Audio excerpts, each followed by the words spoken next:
السلام علیکم ورحمۃ اللہ وبرکاتہ۔ میں ہوں مولانا عطاء الرحمن۔ آج ہم سورہ شعراء کی تفسیر اور توضیح کریں گے۔ اگر آپ ہمارے چینل پر نئے ہیں تو اس کو سبسکرائب کریں اور بیل آئیکن کا بٹن دبائیے تاکہ ہماری نئی آنے والی ویڈیو آپ کے سامنے بر وقت مل سکے۔ اور اب ہم سبق شروع کرتے ہی مطالعہ قرآن حکیم برائے جماعت نحم ذکر کی گئی ہے۔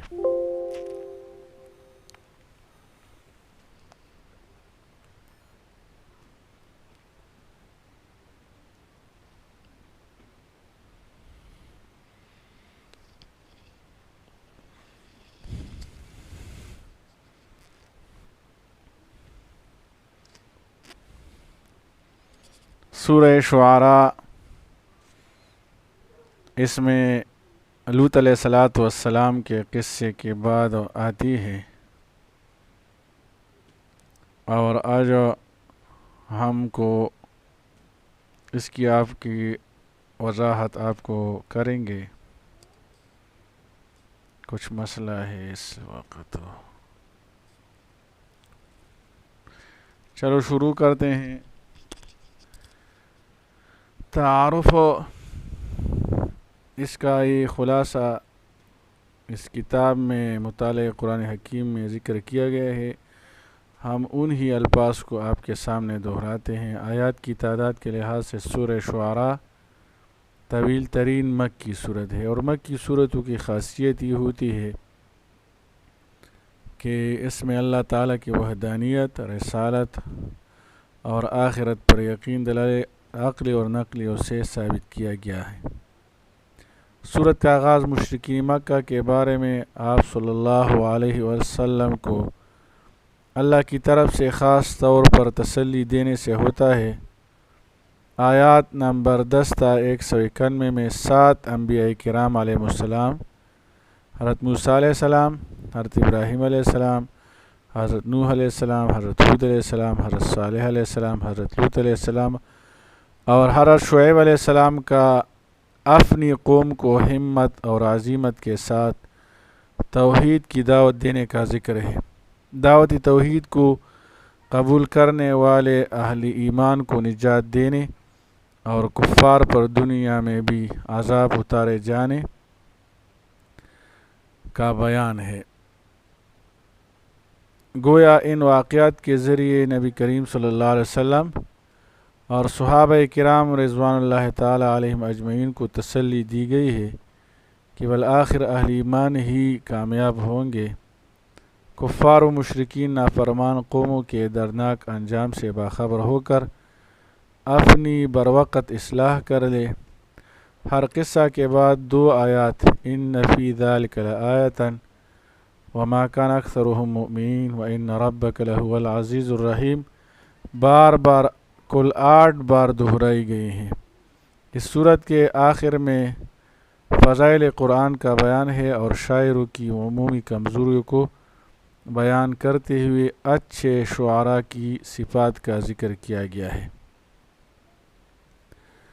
سورہ شعراء آیت نمبر 1 تا 9۔ اعوذ باللہ من الشیطان الرجیم، بسم اللہ الرحمن الرحیم۔ اعوذ باللہ، میں اللہ کی پناہ مانگتا ہوں، من الشیطان الرجیم، شیطان مردود سے۔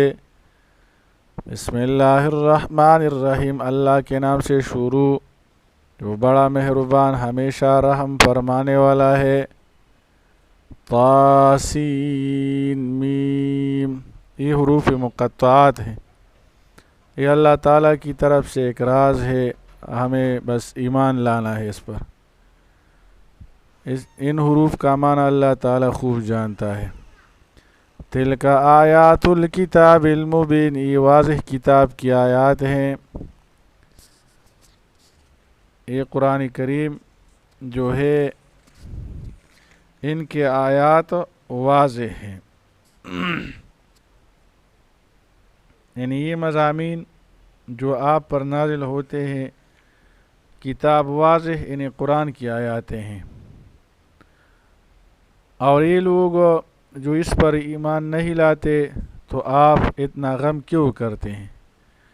کہ معلوم ہوتا ہے کہ شاید لعلک باخع نفسک، شاید آپ صلی اللہ علیہ وسلم اپنی جان دے دیں گے، شاید آپ صلی اللہ علیہ وسلم ان کے ایمان نہ لانے پر تعصب کرتے کرتے اپنی جان دے دیں گے۔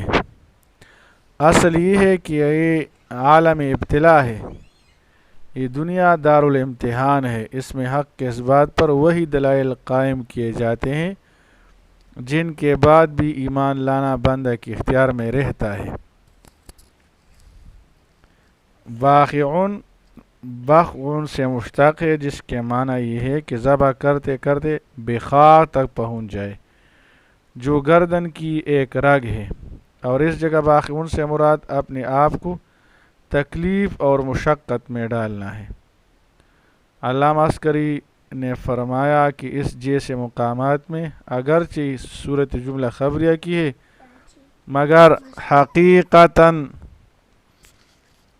اس سے مراد نہیں اور ممانعت کرنا ہے۔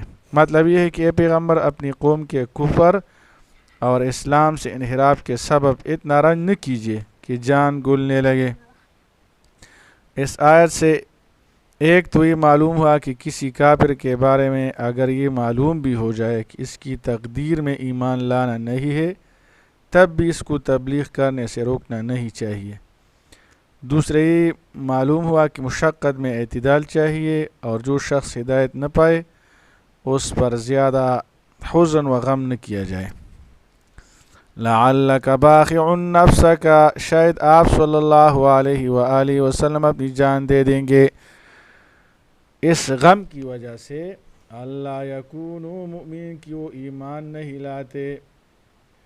ان نشأ ننزل علیہم من السماء آیۃ، اگر ہم چاہے تو ان پر آسمان سے ایسی نشانی نازل فرما دے، فظلت اعناقهم لها خاضعین، کہ اس کے آگے ان کی گردنیں جھک جائے۔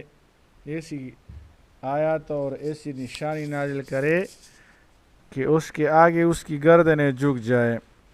ان نشاء علامہ زمخشری نے فرمایا کہ اصل کلام فظلوا لها خاضعین ہے، یعنی کفار اس بڑی نشانی کو دیکھ کر تابع ہو جائے اور جھک جائے، لیکن یہاں اعناق کا لفظ یہ ظاہر کرنے کے لیے لایا گیا ہے کہ موضع خضوع ظاہر ہو جائے، کیونکہ جھکنا وغیرہ اور عاجزی کرنا سب سے پہلے گردن پر ظاہر ہوتا ہے۔